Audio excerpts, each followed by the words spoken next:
she's gonna make a devil of me. She made him a devil.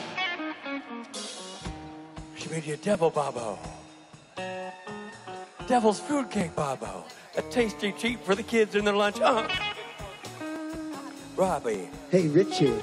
You're good with milk, you're sweet, you're good for meal. Kids, brush, it's Halloween. Lots of candy, maybe. At one of the houses, someone will give you, Bobo, a fistful of Bobo. I can only hope. What the hell does that mean? You can only hope. Someone gives me a fistful of Bobo. That's you. That means they're ripping you apart and serving you out to children. I'm sorry, are we really breaking down the lyrics? Is that what we're doing? It's realistic. It's an ominous warning. They're serving little candy versions of myself. Yeah. I can only hope that they do that. Candy version of Bobo. I love you like this. You're serving candy versions of Bobo, and I'm like, I can only hope. Hold on, I can only hope. What the hell are you talking about? I'm constructing real lyrics. I'm singing a realistic for song. a real song, and you're talking nonsense. And you're just veering off into the ludicrous. You know what? I've wasted your time. I've wasted your time. I'm sorry, Your Majesty. Speaking of pompous people who demand attention, our next guest.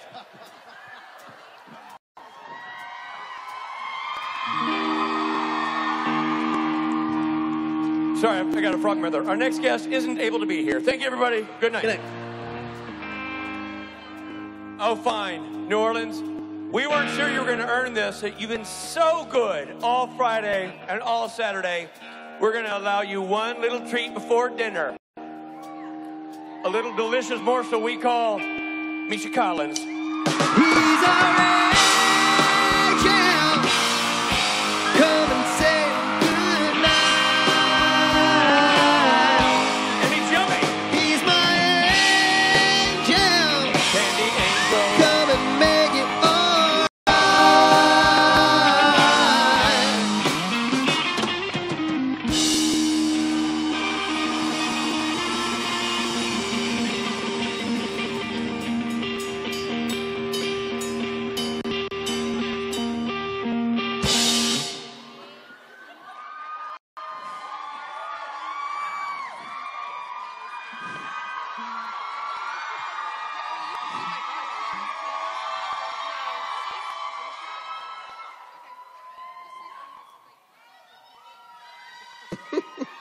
Oh, don't take that first question. Oh, boy. Please remove that woman at the microphone right over there. I understand you have some very steamy, out-of-date calendars. My question is if you could have a calendar of any of your supernatural female co-stars. Sorry, I'm sorry. Can you say again? I can't understand a word you're saying. You have an unintelligible accent. I'm sorry. I'm sorry. I'm just too nervous. I'm totally fangirling. If you could have a calendar of any of your female co-stars, which female would it be? I feel like there is a right answer to this question. What's her name? The one that plays Rowena. She would be amazing. Yeah, calendar or otherwise. Okay. Good to know. Yeah, and in any form, I would take her, that one. Yeah, bye. I don't like to put down the fans, but that's the shittiest Ruth cosplay I have ever seen. Sorry, I call him like I see him. All right, fine, I'm going to leave the stage. Ladies and gentlemen, Misha Colins.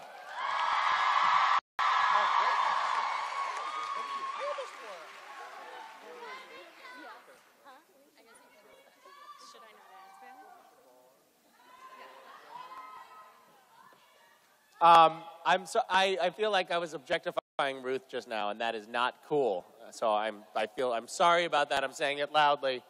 I don't want to be that kind of person. You know, sexism is not good.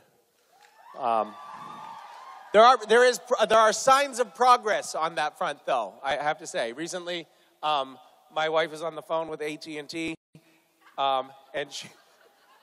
and she was speaking with somebody in India, and that we had been overcharged by at least $100. And she was like, look, it's $100. That doesn't make sense. We should not be getting charged this $100. And the guy on the other end of the phone, this is a sign of, like, we're making a little bit of progress, I think. He said, well, ma'am, you can always, maybe you could just ask your husband for another $100. Like, where in the AT&T training, they're like, if you have an irate female customer, we recommend just telling them to ask their husband for more money.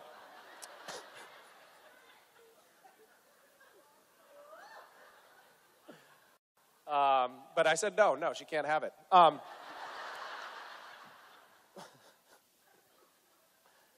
So, you know, she's going to have to go and earn that money if she wants to. I mean, right? Like, that's the progressive, you know, yeah. I'm getting a lot of, know your audience, man. Yeah, dude. Yeah, man, cut off their allowance. Not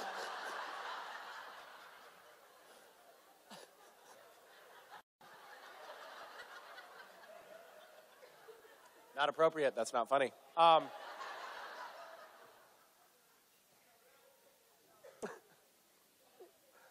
What's that? No. No money, no sex? That's a very interesting marital dynamic that you are painting a portrait of. In some municipalities, that's called prostitution. We're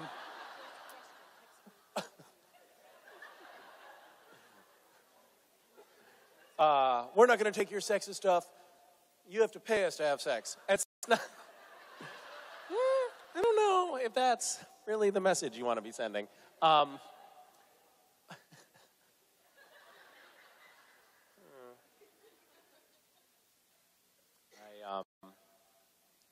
Since we're talking about family stuff, I was just messing around with this. I have I guess it's a character. I don't know what it is. It's this guy, this hand guy. It's not a sock puppet because it's just this. There's never a sock on it. And he talks like this and say, wow, I love to give you a little bit of a massage. Would you like one? Who is not afraid to be touched a little bit? Okay, come right up here. Now, because this is for a demonstration purposes, only for demonstration, it's okay, you come up into my massage parlor. For demonstration purpose, I'm gonna give you a nice, warm, wet mouth massage. Like that, really nice. I see that you look a little bit nervous, but I can tell you, don't worry, because I'm not going to charge you for that. That was totally on the house because it's kind of a marketing opportunity. A lot of people watching right now. So that one this one I am going to have to charge you for, though. The first one was free. That one will be full price, okay? So this character, thank you. This character showed up in my house, and I have nothing. I am powerless to stop him. And he's always talking about the price of the massage that he's administering without people wanting it. And my kids absolutely hate this guy. They're like, stop it, Dad, stop, just get it away. Like, and they get really, like, actually angry. It's not a game. They're like, stop it. We hate that thing. And I don't know why I find this so funny. So he's always saying, I really want you to meet my dad. You'll love my dad. He's got so many great stories. And then the kids are like, okay, fine, let's meet the dad. Because they didn't want anything else, you know? And then the dad is always like, I'd be like, Dad.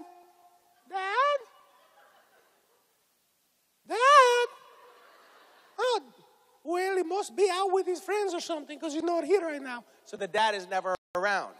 And so the kids are like, oh, great, you know. And so he showed up recently after a hiatus of just because he was so reviled in the home. He showed up in the car. We were getting in the car, and the kids were strapping into their seats, and wow, all of a sudden, you know, Discount Massage shows up, and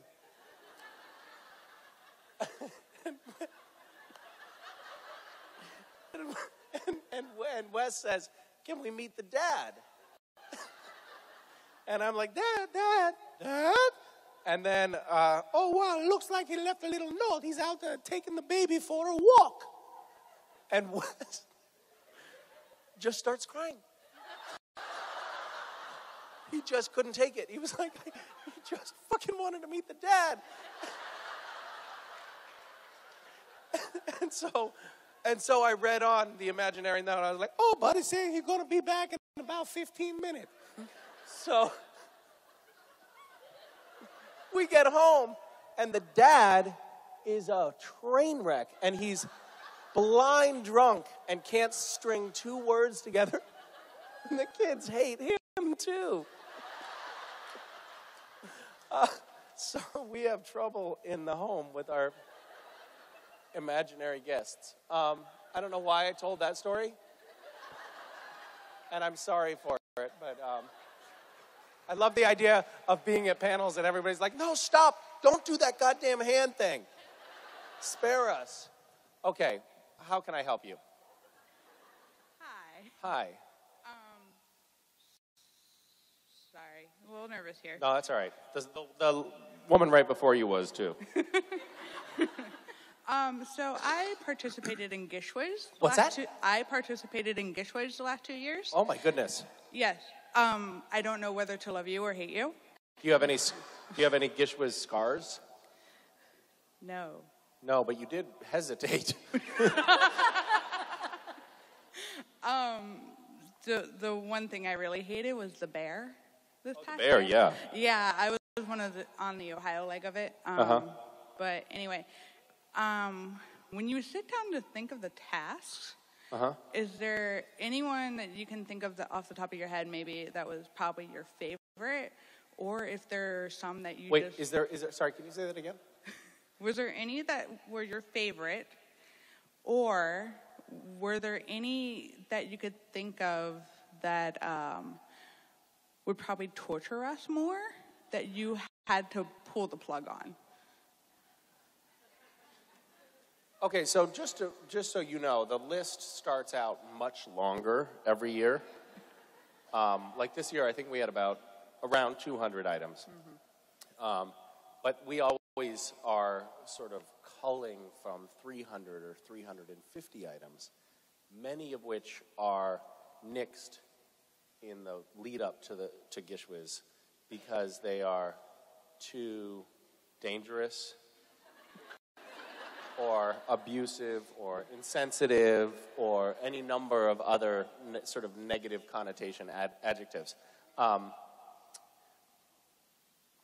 We even now have a friend who's a lawyer who looks through the list and is like, yeah, just so you know, like you could potentially go to jail for that one. So yeah, every year we have items that are nixed. And then every year also, the sort of crowdsourced vetting that happens. Those of you who don't know, Gishwas is like this, it's kind of, we call it a scavenger hunt, but it's not really. It's just a list of crazy things that people have to do or make for this annual sort of competition that we do. And a lot of the stuff is a little off the wall, and some of it is incredibly challenging. But there have been a lot of items that have made it onto the list, and then were taken off the list. Yeah. Because they're too, Yes. all of those things that I just mentioned. Yes. The very first year we did Gishwas, one of the items was wrap yourself at night, wrap yourself in Christmas tree lights, plug them in, and stand on the peak of a roof.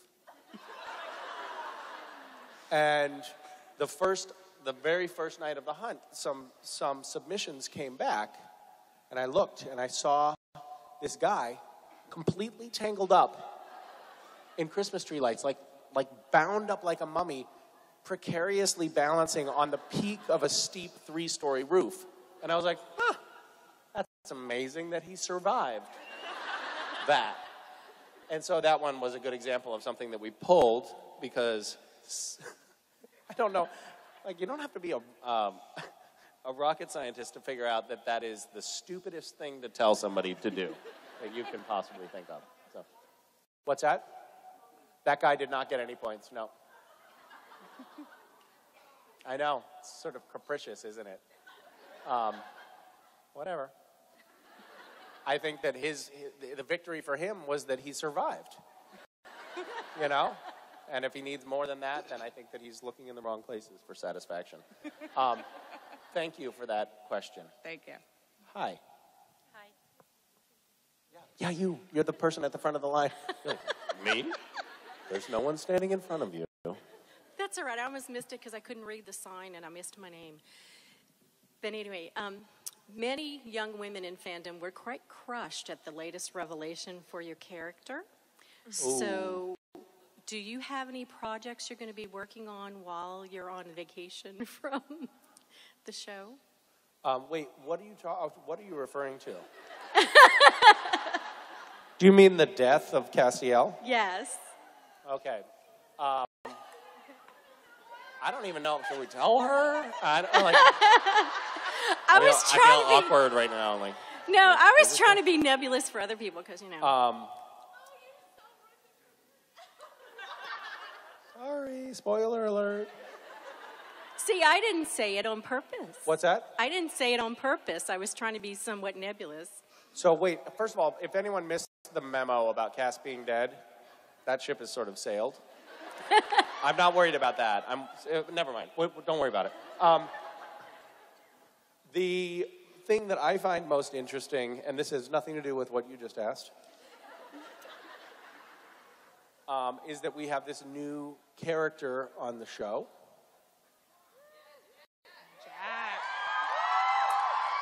Jack, played by Alex, who's just lovely, a lovely human being. But it is remarkable. He really looks like a little Castiel. And so I'm starting to wonder whether Cass and Kelly got Randy at some point. It's sort of like one of those situations where like the baby comes out and it's like Lucifer would be like, I don't think that's mine, Castiel. Everybody's like, oh my God, it's Lucifer's baby. And then Castiel's out like,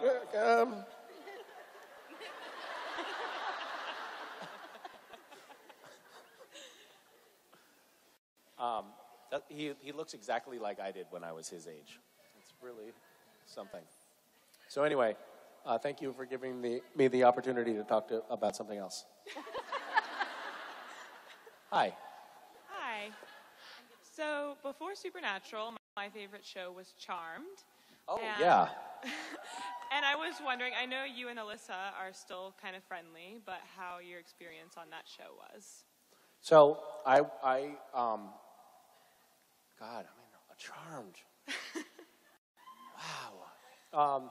It was kind of remarkable for me. So when I moved to Los Angeles to become a famous actor, the first job that I got, and by the way, I'm gonna go back a step here. So when I was living in Washington, D.C., I started doing a little acting sort of on the side. But everything I auditioned for, I got a part in because there was nobody else auditioning for anything because it's not like a community that has a lot of actors. So I would go in for an audition and, you know, for one role it would be like, you know, 24-year-old Misha, a 60-year-old black woman, and a 7-year-old kid, you know.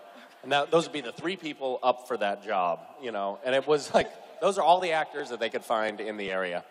And then I moved to Los Angeles. So I was having some success, and I got like as much success as you can have, you know, in a local market. And then I went to Los Angeles and went to my first audition, and it was like, oh my God, there were 50 people that looked like my doppelgangers. Like they were all, and they all had, you know, lengthy resumes. So it took me a really long time to get another job after I moved to Los Angeles. It took me like 9 months, and the first job that I got was Charmed. And I had no idea what I was doing. Oh, and it was a role that was set up, like it was a big role. It was going to be like a love interest of Alyssa Milano, and it was going to have like a long arc on the show. They thought I was terrible, and they're like, yeah, let's make this one episode. But I didn't know anything. Like I was on the set, and they're like, okay, you know, you got to make sure to stand on your mark. And I'm literally thinking, who's Mark? I had no idea what was going on. I do remember Alyssa and I had a kissing scene that I think got cut ultimately from the episode. But she slipped me the tongue. I think it was in Pretty there. awesome. It was pretty great. And then I later did a pilot with her many years later, and hey, and I was like, hey, Alyssa, you know, like thinking that we had something, you know. She had no idea who I was. Oh, no. But that was an exciting time for me, being on Charmed. And now I actually am, like, Alyssa and I have bonded again recently over politics. We're both huge fans of our recent president. And Yes. and so that sort of unites us. Yeah. I don't know what else to say. Okay, thank you. Thank you. Hi. Hi. So for the benefit of the people that are watching from home through Stageit right now, I just wanted to let them know how gorgeous you really are in person, first of all. Wait. It's true. Wait. Can you say that again? There's like a little bit of an echo, and I can't quite hear. I was just saying, for the benefit of the people at home watching through Stageit, Yep. You really are that gorgeous in person, too, so you're welcome. Oh, my God. What? Yes. That's the pot calling the kettle black. Oh, God. Hi. Thank you for that, for that charity. There are people watching this at home? I think so, yeah. Stageit, right? What? Yeah. They stream That's it a live. little pervy, isn't it? Shouldn't they tell us that they're secretly videoing us? It's while on we... the creation website. Thank so... God that we left our clothes on. I didn't realize. Okay, so what were you saying? So my question actually came from somebody that knew I was coming, and she said, if you can ask, let me know. Okay. Good way to distance yourself from a question. I would never wonder this myself, Actually, obviously, but my disgusting friend. She was just wondering if you have any other handles that you don't let other people know that it's you. There's a handle that's like Poetry for Kindness, and we were wondering if that was you because they sign it MC, and I know how much you love poetry. Huh. That sounds like an imposter to me. Okay. Yeah. No, I don't have any secret handles. Sure. I love that. It's like thanks for setting me up to win. You're welcome. That's like the Salem witch trials. Like, are you a witch? No, I'm not a witch. Well, we'll see. We'll burn you at the stake, and if you're a witch, you'll survive. Okay, I guess she wasn't a witch. So, no, I don't. Okay. There have been periodically people who have sort of subtly or not so subtly impersonated me online. And Jared, Jared's not impersonating me. He's just stealing my phone. Or you're handing and it to him. being an asshole. In the best sense, by the way. Like, obviously, don't put that part online. Whoever's videotaping this. Jared, I happen to know that Jared does watch all the Stageits of my panels. Shut up, Jensen. Misha's Stageit panel's on right now. I don't want to miss this. I think he might talk about me. It's not me. I'm going to say it. You're not going to believe it, and this is going to have been a totally pointless interaction. I disagree. I guess you could have gotten something out of it if you thought if I actually confirmed it, right? Yeah. That would have been something. So, but it's a wash. Total waste of time. Thank you. Great. Good talking to you. Hi. I wanted to know what you were supposed to say back to Dean when he called you a baby in a trench coat, because I heard you forgot your line. Wait, because what? Because I heard you forgot your line. One of us forgot our lines? You. I did? Wait, did I forget my line?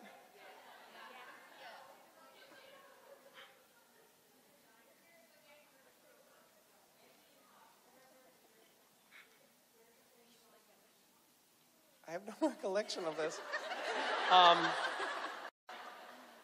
Not only did I forget my line, but I forgot forgetting my line, which is starting to worry me. Well, so are you asking me what the line was? Yes. Like, it seems like everybody is setting me up to fail. I forgot that line when I had just looked at the script, and that was like 6 years ago. Do you really think I'm going to remember it right now? No! I'll spare you the suspense. I'm not going to remember it. Do you know what the line was? No. Sam did? Yeah. No. Dean? I confuse them all the time, too. I get it. Thank you for asking that. An insightful question. Hi. Hi. This echo is intense.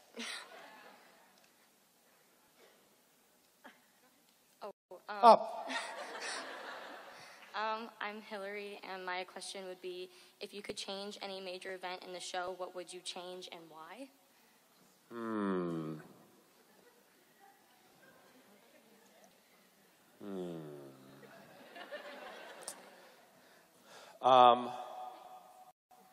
Well, there are the deaths of certain characters pop to mind, like Charlie and Bobby, and that pops to mind. I think selfishly, from a character standpoint, I kind of would have liked to have had Cass stay human for longer, so I might have changed that and let him be a human for a longer period of time.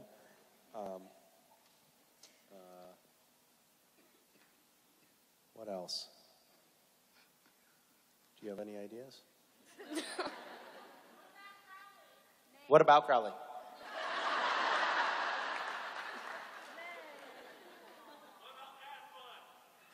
What about ass butt? Yes, I would have made the show more about ass butt. It would have been more of an adult-themed show if I...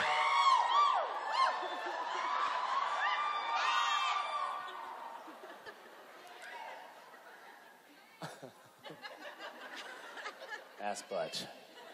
Ass butt, volume 34.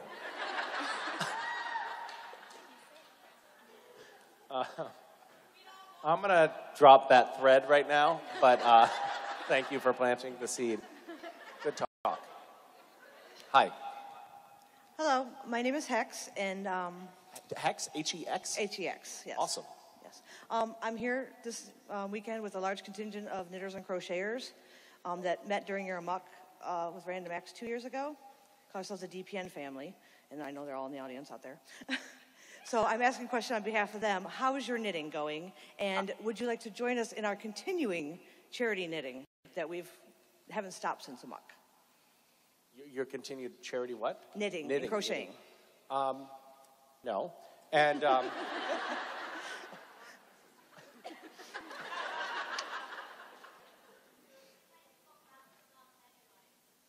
about what?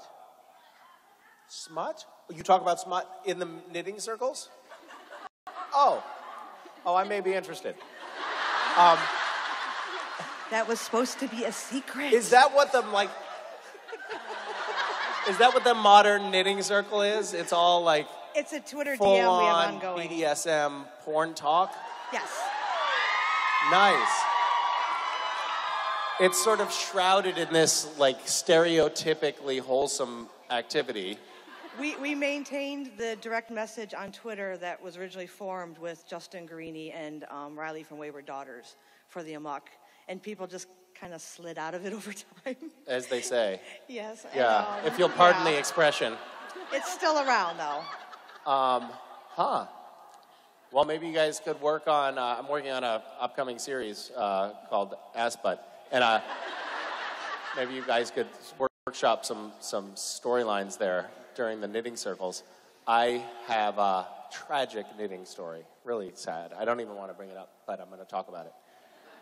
I made my kids really adorable little hats, and I knew that they were going to lose them immediately, and that's very frustrating. So it was like this act of love, but also anger at the same time. I was like, yeah, I'm going to give this to you. I spent a lot of time on it, and I know you're going to fuck up and lose it, you know? But somebody in the house, and we don't know who, put Mason's hat, which had like a little M on it, a beautiful little wool hat, in the dryer and set to incinerate. So it just shrunk down to this tiny, tiny little thing. And she and I spent about an hour. She was like, Dad, something very sad happened. Oh, not only that, but then somebody hid it. I'm not going to say it's my spouse, but I will say it wasn't me. And the kids don't know how to operate the dryer. So it was like tucked in like the back of a shelf in the basement, all tiny. And Mason and I spent about an hour trying to figure out like if there's any use for this now, like trying to find dolls whose heads it might fit on or whatever. It doesn't work. It's a useless hat now. So that's sad. That's why I've given up knitting altogether. You could use it for an egg cozy. People make Jane hats for egg cozies. An egg cozy? Egg cozies, yes. Oh, that sounds like an incredibly important thing to have. Shit, where's my egg cozy? Did somebody move my egg cozy?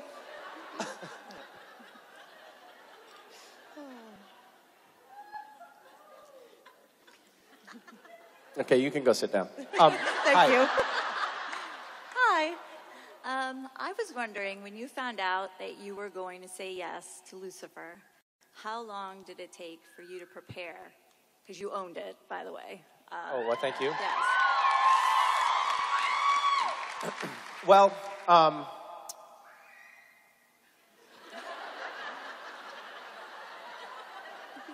there's a young Nephilim here now.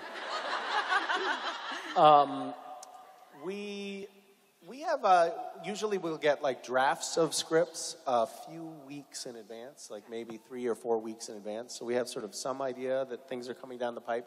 But the scripts can change a lot between the early drafts and the later drafts. And we're actors, so we're not very bright and we're very lazy. So sometimes we skip reading the earlier drafts. And then it comes as a surprise sort of at the last minute. I'm like, oh my God, I'm Lucifer? Uh-oh. I wish somebody had like sent me an earlier draft, and they did, but I didn't read it. So I didn't have a ton of time. I think I had about 2 weeks. Get out of here. And then I actually went the morning that I shot my first scene when I was playing Lucifer. I went to Mark Pellegrino's Airbnb where he was staying in Vancouver. I was like, I called him the night before, and I was like, I know this is kind of weird, but can you help me cheat on my homework? And so I went over in the morning, and Mark and his wife Tracy just sort of like, it was kind of fun. It was like being in an acting class or something. They helped me like think about the character. Like I was like, will you just show me what you would do here? And he showed me, and it was much better than what I did. No. And then he gave me some little tips, like, when I'm playing Lucifer, I look at the other characters in the scene. This is what he said, not me. That's who's talking right now, Mark, not Misha. Right. And Mark said, I look at the other characters in the scene, and I think either I'm going to kill them or I'm going to fuck them. And I was like, oh, that's very helpful. Very helpful. Thank you. So I worked with that. Even Mark today in his panel said that you owned it, so just. Oh, he did? He said He did that. He did. Wow, to get Mark's stamp of approval is really great. I thought Hard so. to get. Thank you. Thank you. Hi. Hi. My name's Cass. What? Yes. Oh my God, were you named after that character on TV? I was not. Are you 10? I was named after a Greek unfortunate story. So Cassandra, but everyone calls me yes. Cass. Yeah. What is Cassandra's story? She was fooling around with Apollo, and then the Trojan War happened, and she met a general. And decided, well, I'll go fool around with this general. And Apollo, being a god, didn't like that. And so when he had given her the gift of foresight, he made it so that no one would believe her. So she predicted, like, the Trojan War and her own death and his death and everyone else's death. And Oh, that's kind of cool. So it's like you're having a baby and you're like, oh, let's name our baby after that mythological character who really slept around and then nobody believed her. I'm not sure my mother knew that part. So she that, liked the name Cassie. Something for our daughter to live up to, like. Yeah, pretty much, yeah. No, she Super, liked the name. that's super sweet. She liked the name Cassie, so that's my. She did what? Like the name Cassie. Oh, that's nice. Yeah, so Cassie. All right. So that's my name's Cassie. All right. Yeah. So I was just wondering. Did your parents eventually grow to like you, or? I'm adopted, so they paid a lot of money for me. Oh, they did? Yeah. All right. All right. All right. That's good.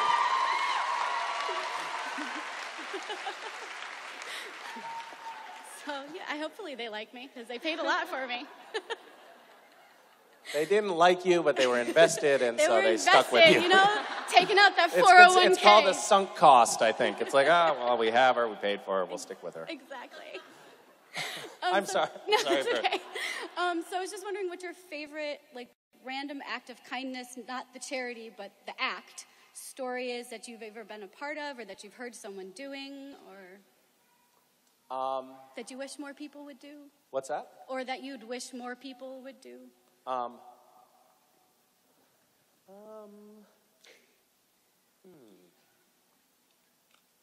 don't know. I guess I think that for me, the most compelling stories are the things that people did for me and my family when I was a kid, because they just have like an emotional impact on me.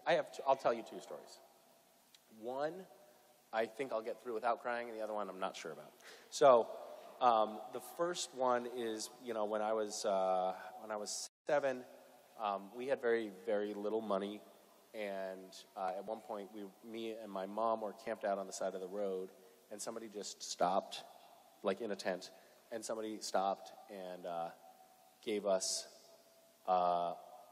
they had gone to a nearby motel and like paid for a room and brought us a room key. It's like, here's a place for you to stay.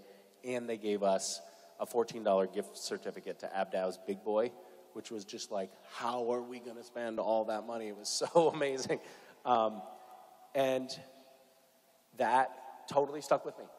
I was 7. I was the same age that my son is now. And I remember that vividly. I remember like sitting in the booth at Abdow's Big Boy and just feeling like there was such unbelievable plenty here and being like so grateful at the kindness of this stranger who had, by the way, for them probably not made a huge sacrifice. All they had really done was been thoughtful. Like they saw, a mom and a kid and a need, and they did something. And I think, for me, like sort of the whole purpose of Random Acts is those little moments, like helping to encourage those little moments, because I think that there's a ripple effect. I think that person doing that one thing, that relatively small act and that small sacrifice on their part ended up impacting me for the rest of my life. And, I have in turn done a bunch of things, sort of paying that forward. And those people have probably done things paying it forward. So that one little seed of generosity and kindness actually blossomed into potentially a tree of goodwill, and that's lovely. recently, I had a moment that I was just, this is the one that I might not make it through, so I'm just warning you.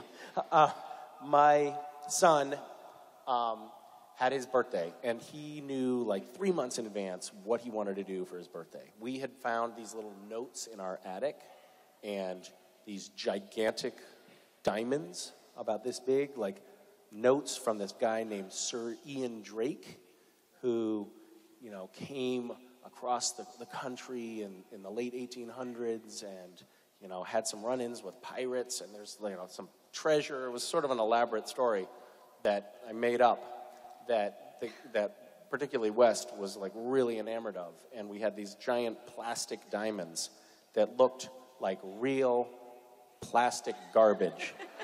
And he was convinced that they were worth millions. Like, this was a true treasure trove. And so he wanted to do more exploring. And one of the notes had said, there is more treasure hidden all around this bay. We live in Bellingham, and there's a bay in Bellingham, Washington. And so that had planted a seed in his head, and he was like, there's more treasure around the bay. We should go find that with my friends for my birthday party. And I was like, ugh. Okay, all right, we'll do it. So we ended up having like 12 kids on bikes riding around, finding these little clues and notes. And by the way, 7-year-olds are unbelievably gullible. So, like, one of the kids, we were like rooting around in the shrubs, and one of the kids pulled up a credit card receipt. I was like, Misha, is this something? And I was like, well, by Jove, it is. It looks like it really is. This looks like it's from an old mercantile exchange, something. And it was just numbers on a credit card receipt, you know, dated a week ago. And all 12 of these kids, hook, line, and sinker, believed that we were like reading something that was actually a clue that would help us find our treasure. And finally we found the treasure. And it was this little box of, you know, fake coins. And they looked old-ish, totally fake. And real garbage, total garbage. And the kids sort of like, each one took 4 or 5 pieces of these coins, and then there was still some left over. And West said, I don't want mine. And he said, I think this stuff is probably worth, one of the kids was like, I think you could buy a house with one of these coins. They're so old. And West said, well, we should take this to the homeless then. Oh. And so unbelievably sweet. Like, oh my God. So he didn't take any of his coins. He put them back in. And then he like really painted me into a fucking corner. Because there's this like homeless drop-in center with like this long queue of people standing out on the sidewalk in front of it. And he wanted to be in the minivan while I got out and deliver this fucking garbage. Like, how do you do that, you know? And so I was really nervous about this. I didn't know how to pull it off. So I slipped some actual money in the box, and then I went up to a group of homeless people who were standing on the sidewalk, and I said, my son is in the car. He thinks this is super valuable treasure, and he wants to give it to you guys. Can you please do me a favor? There's some real money in here. Can you pretend that you're actually excited for a second? And so they did. It was actually like such an incredibly sweet moment, because there was like 4 or 5 people standing around this little wooden box, and they opened it up, and they were all like, like they were looking at each other like, oh, like it was so cool. Like, oh my God, we're going to get houses.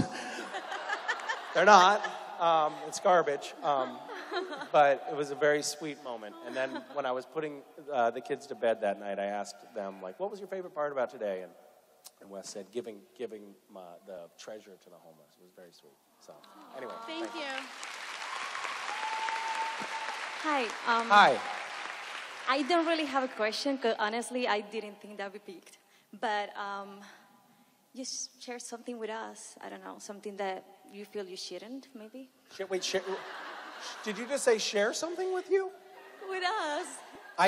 The echo is really like loud here, so I can't quite understand. I think you just told me to talk. Is that what just happened? You waited in line to be like, can you just, you know, do more? I honestly didn't think that I would be picked. I mean... Anything that occurs to me? Yeah, something, I don't know. Something maybe interesting? Or are you trying to, like, course correct right now? Like, Misha, could you tell us something entertaining or something? We're bored out of our minds. What are you saying? You're not saying, you're like, I'm not saying that, but I'm not saying that, but I'm saying that. Okay. Okay. I'm sorry, I'm nervous. No, that's lovely. That's super helpful. It really gives me something to work with, so I appreciate it. I'll tell you that something that I think you might, in particular, be interested in. Why? For you, particularly. Recently, my daughter was in the bathroom and she said, "West, come look. My poop looks like a penis."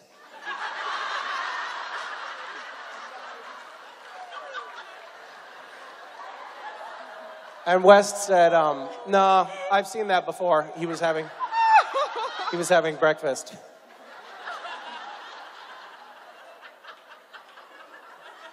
And then, about a minute later, she said, "West, look, my other poop looks like a vagina." And West was like,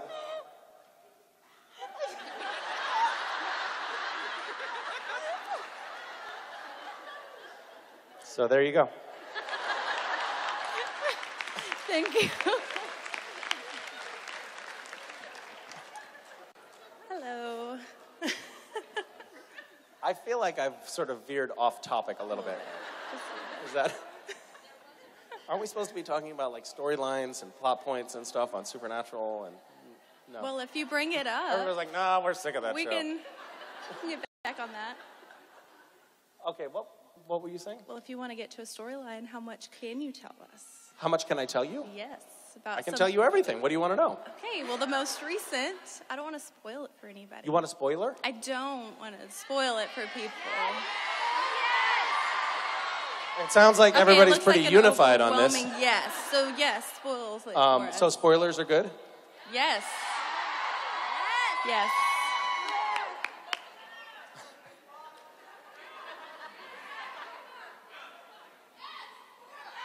They say yes. Okay, well, we haven't yet seen this, but Cass is Jack's dad. I mean, it hasn't showed up in any of the scripts, and none of the writers have talked about it either. But I think it's safe to say that that's probably what happened. And furthermore, I can tell you that environment that we find. Have you seen the most recent episode? Yes. Okay, so actually I think it's totally fair game to talk about the episodes that have aired Yes. at a fan convention. Fair game. So those of you who are protesting about talking about something that's already aired and you're at a fan convention for that show, I feel like you have no authority. You totally... You lose your vote completely. So if you haven't seen the recent episode and you want to plug your ears, you may do that now. You haven't seen it? You come to a fan convention and you haven't seen the show? What's that? You were crying? Oh, flying. I never book flights for when Supernatural is airing. I can't believe you would make that mistake.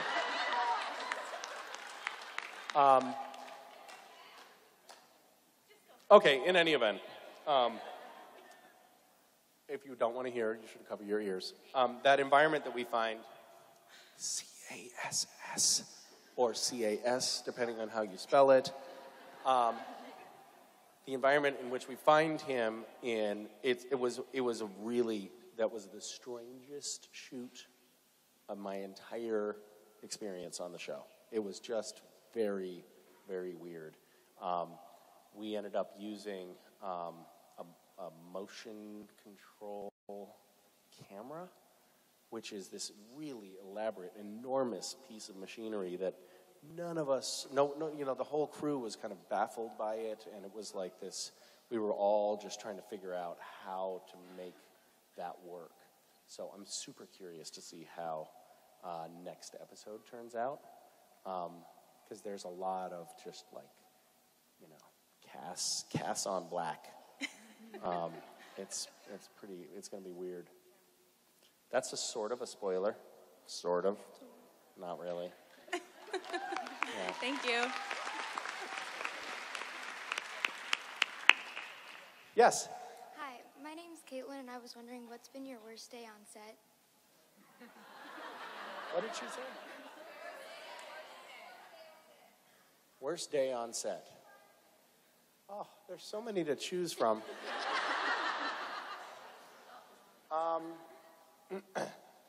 Well, I'll tell you, pardon me?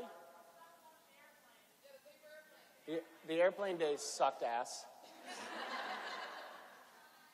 That was so awful. So sometimes, I don't know if you know this about them, but Jared and Jensen, who plays Sam and Dean on the show, at times, they can be total assholes and will just mess with you terribly when you're trying to, you know, do your coverage in a scene. Coverage is when the camera is just like on a close-up on your face and the other actors aren't seen at that point. And the problem with coverage, ideally, when you're in a scene with Jared and Jensen, in a perfect world, it's a shot that all of the characters are in the frame at once, so they can't mess with you because they're on camera. So that's what you want. And unfortunately, you don't get that a lot of the time. A lot of the time, you have to do coverage where they do a close-up on you, and then Jared is, you know, whatever. For example, you know, tickling your balls with a broomstick or something.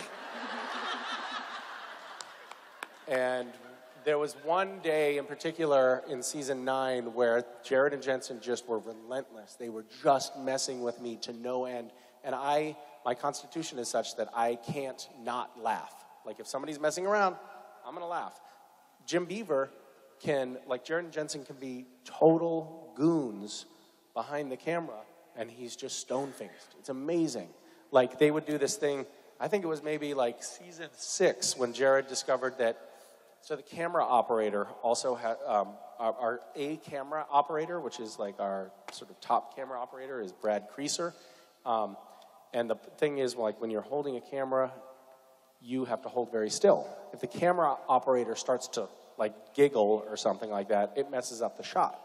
So they also have to hold very still. And Jared discovered that he could take a pair of tweezers and pull out Brad's ear hair while he was shooting. And Brad had to like suffer through it and still hold the camera still. And this killed me. I was laughing my ass off. But Jim Beaver was like delivering this emotional scene with like tears streaming down his face. And Jared is plucking ear hair out of Brad's ear. So anyway, it was a day like that. And it was a day where it just got really bad. And I could not get a single take in without them messing with me. And we were on example? I mean, there was a lot of, one of the things that happens is that, you know, the camera is capturing right here. So what happens down here is not seen by the directors or the producers or anybody else. So there's a lot of sort of fair game on the physiological landscape. And that really sucks for the person who's trying to like deliver their lines. So there was a lot of that kind of stuff. Jared has long legs and he's flexible. So it's very common for him to do this. Sorry, let me do that better. I can't do it. I can't balance. There's a little wiggle at the top.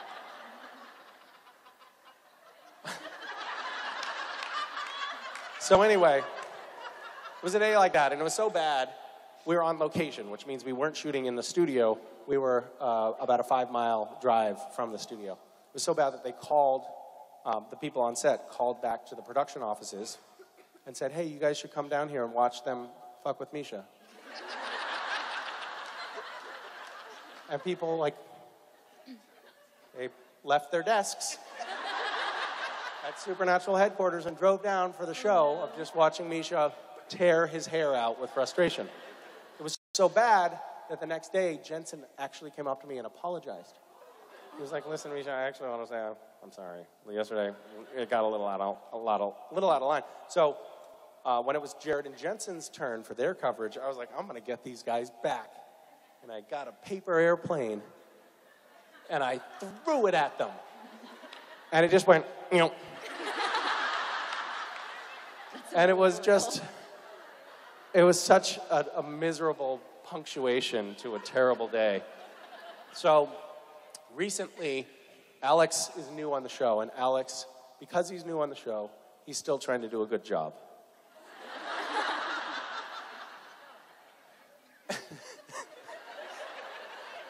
And he, like me, he laughs easily, but it frustrates him a great deal. So he's like the new target. And I, having lived through this for almost a decade, and knowing how incredibly frustrating it is, and actually kind of painful and miserable, really relish the opportunity to see somebody else suffer through it. And I totally, like, immediately, when I was like, oh, they're going to do it to him? Great, I'm on board. I'm in with you guys now. Love this. It's a fun game. So I'm a total turncoat, and I'm also working to sabotage Alex. But yeah, we recently had a scene where we were all, it was a one-shot. So we were all in the scene together, and the camera was shooting all of us at once. And I was like, fantastic. Nobody can mess with me. And Jared was sitting on it was like a motel room set, and Jared was sitting on a bed opposite me with like 3 feet between us. And Jared was like, what's the frame? That's something you ask the camera operator sometimes. And the camera operator will say, oh, we're doing a cowboy or a waster or whatever. So cowboy is here, waster is here, or, or sometimes they'll just say, we're about right here, 2 T's. I don't know what that means. So he was like, yeah, we're about 2 T's. Jared's like, okay, good. So we did the scene, and Jared,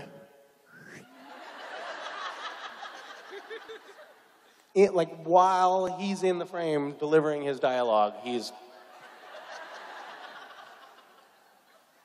very frustrating. Thank you. Thank you. Hi, I'm Allison. I was actually going to ask you about specifics about what y'all were doing to Alexander, but you just answered that. So, sorry, Misha. I want to ask you, you've been playing Castiel for a really long time now. What do you feel like you have learned about yourself from playing Castiel for that long, and how has that helped you grow to be a better actor? Well, you're making some assumptions there. For instance, that I've become a better actor and not a worse one. But I don't know. I don't know if I'm really going to answer your question. I mean, I don't know. I don't know what I've learned about myself from playing Castiel, except for that there's this interesting thing that happens when you get to know a character really, really well in acting. And I think that happens by virtue of the fact that you've just been playing a character for a long time. Like, you can't not. It's really amazing to see how it's almost like putting on a costume. Like, you just become the character in your personality. So, like, when I'm playing Cass, I just start thinking like him. And really, his personality takes over, which is remarkable that can happen to a person.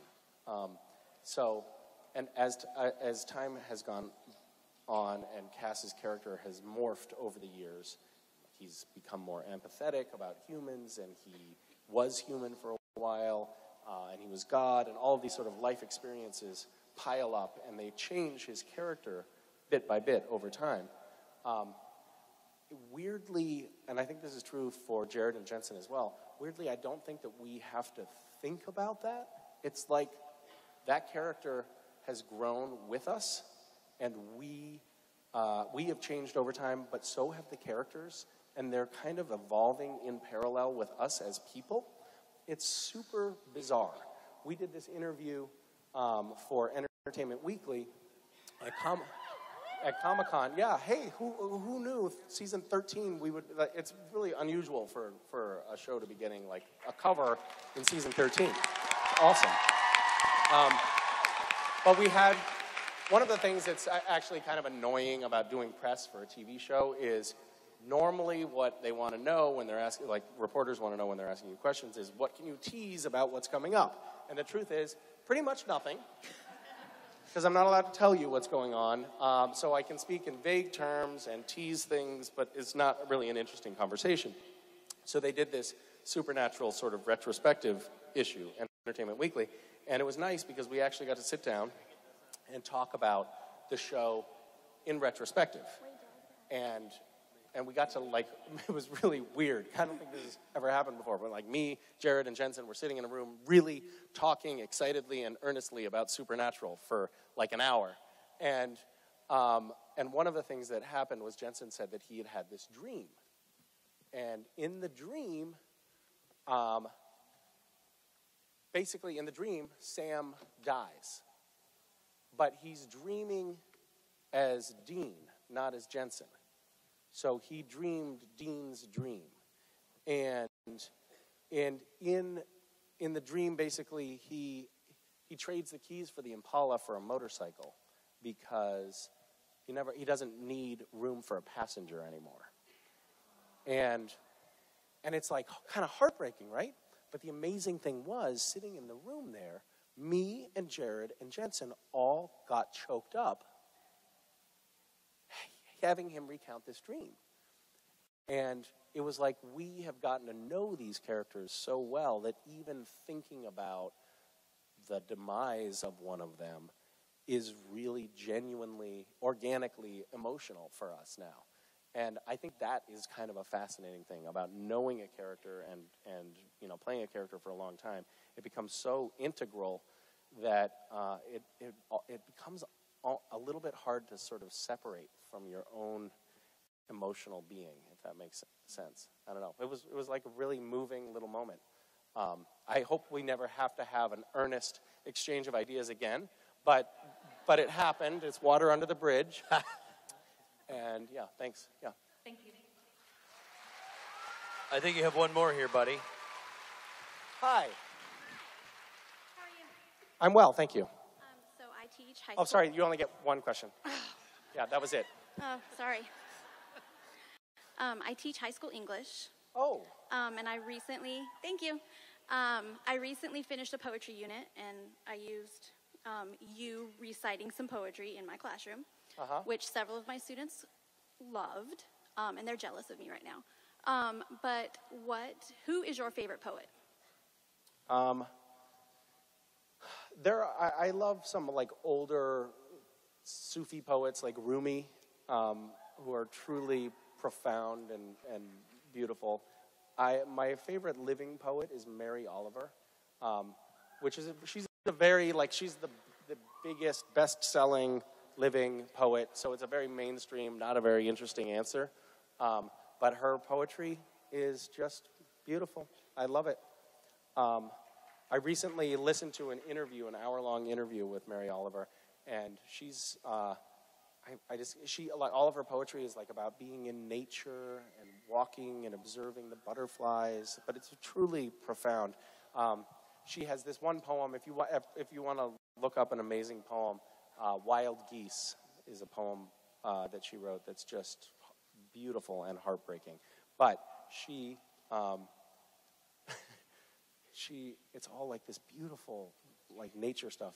And she's this older woman, and it turns out in the interview I discovered that she is a serious, like 3-pack-a-day chain smoker.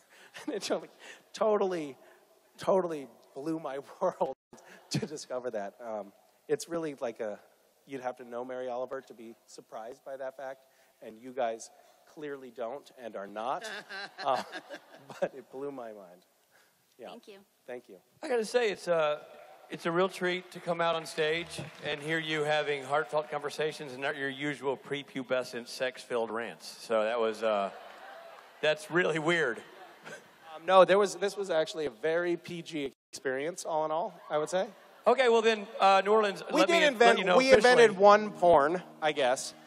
But well, I wasn't here, but if you're telling me it was a fairly civil discourse, then I can officially tell you, you have not been to a Misha Collins panel. I'm sorry. Ladies and gentlemen, Misha Collins.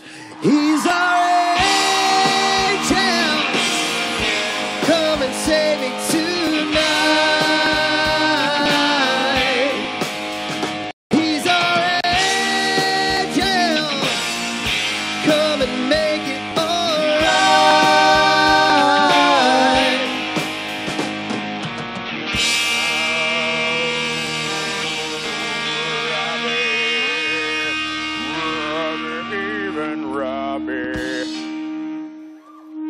Even Robbie, gonna play a show tonight on the stage with his band loud and swearing, loud and swearing, loud and swearing, loud and swearing. Tonight, a band gonna gather and play a little music. They're gonna stand on the stage and rock your faces off. Ooh, yeah. Boy, he's gonna stand there and be the lead singer. Oh, yeah. And Billy's gonna play guitar and then he steals your wife. All right. Yeah. Anywho, thank you. I apologize to Mr. Vetter and any of the Vetter family that might be watching this on YouTube. Young Chet Vetter, Amanda Vetter. We forgive you. Oh, that's right. I'm not really related to him. Right now he's watching like, why is that dude who blew me off in the dressing room still singing about me now? Call my attorney and put out a restraining order against him. Again.